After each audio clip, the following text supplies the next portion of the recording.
Bonjour tout le monde, aujourd'hui je vais vous lister 10 choses pour avoir une rentrée parfaite. Premièrement, ranger sa chambre.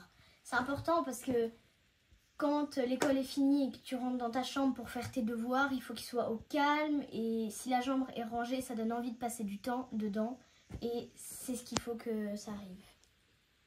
Il faut qu'on ait envie de passer du temps dans notre chambre, faire nos devoirs, des cahiers et pour être aussi un peu tranquille dans le calme.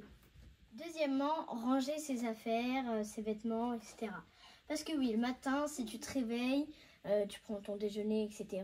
et que tu viens pour choisir tes vêtements, mais que tout est en boule, ou alors tu n'arrives pas à voir tous tes vêtements, parce qu'il y en a qui sont trop gros, qui les recouvrent, c'est trop rempli.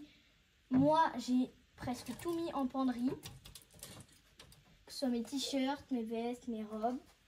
Au moins, je vois plus clair le matin, surtout que le matin, tu cherches tout le temps tes vêtements et tout. Donc forcément, ça fait du bien. Donc j'ai pas encore mis les vêtements d'hiver, les gros pulls. Et j'ai pas encore enlevé les vêtements d'été. Parce que nous, ici, il fait encore assez chaud. Donc faut encore garder les shorts et tout ça.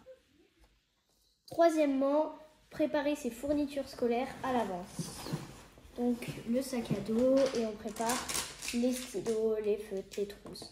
Moi, mon petit coup de cœur de cette année et l'année dernière, ce sont les stylos Legami. Pour ceux qui ne connaissent pas, ce sont des stylos de plusieurs couleurs avec des petites têtes comme l'hippopotame, le panda, le chien. Super mignon. Mais pour la rentrée, il faut quand même avoir toutes ses affaires scolaires dans sa trousse et sa trousse dans son sac. Parce que si tu arrives à l'école le jour de la rentrée et que tu as oublié la moitié de tes affaires, ça va pas le faire longtemps. Alors, toujours préparer ses affaires scolaires en avance pour être parfaite à la rentrée. Quatrième position, étiqueter ses affaires. Parce que oui, moi je passe en CM2 et en CM2, on nous demande d'étiqueter nos affaires parce que la moitié de nos affaires resteront à l'école. Donc, on peut faire des petites étiquettes avec notre prénom et la première lettre de notre nom de famille, mettre du scotch et le scotcher sur nos affaires scolaires. Ensuite, faire un emploi du temps. Donc nous, on en a imprimé un sur Pinterest, donc il est vierge. Et donc, on a tous les jours de la semaine et temps. Donc je vais marquer les horaires de 9h à 17h, par exemple, je serai à l'école. Donc je sais que j'aurai que besoin d'aller à l'école et que j'aurai rien à faire. Pareil, pour les jours où j'ai sport, le mardi, je vais peut-être continuer le théâtre et le jeudi, peut-être le tennis. Et ben, je marquerai tennis et théâtre. En sixième position, moi, j'ai ma checklist. Alors, pareil, trouvé sur Pinterest. C'est assez pratique parce que le matin, pour ceux qui ne sont pas très organisés, moi, je suis organisée en tout cas, mais j'aime bien avoir ma petite checklist. Au moins, je peux écrire ce que je veux faire. Par exemple, si je veux déjeuner avant de m'habiller ou déjeuner après de m'être habillée. Ce qui est bien, c'est qu'elle est vide, donc je peux écrire dans le sens que je veux. Et c'est superbe. Alors, je vais vous lire ma checklist. En premier, lever et faire son lit. Bon, ça, c'est normal. Le petit déjeuner, se laver les dents et se nettoyer le visage. S'habiller et se coiffer. Et nourrir les animaux. Le soir, c'est les devoirs, plus préparer son sac pour le lendemain. Préparer la tenue du lendemain. Le repas, pyjama, laver les dents et le visage, mettre son réveil et se coucher. Alors, on a mis des M et des S. Donc M c'est matin et S c'est soir. Et MS c'est matin et soir, nourrir les animaux, c'est important. En septième position, préparer ses vêtements pour la rentrée. Nous la rentrée c'est demain.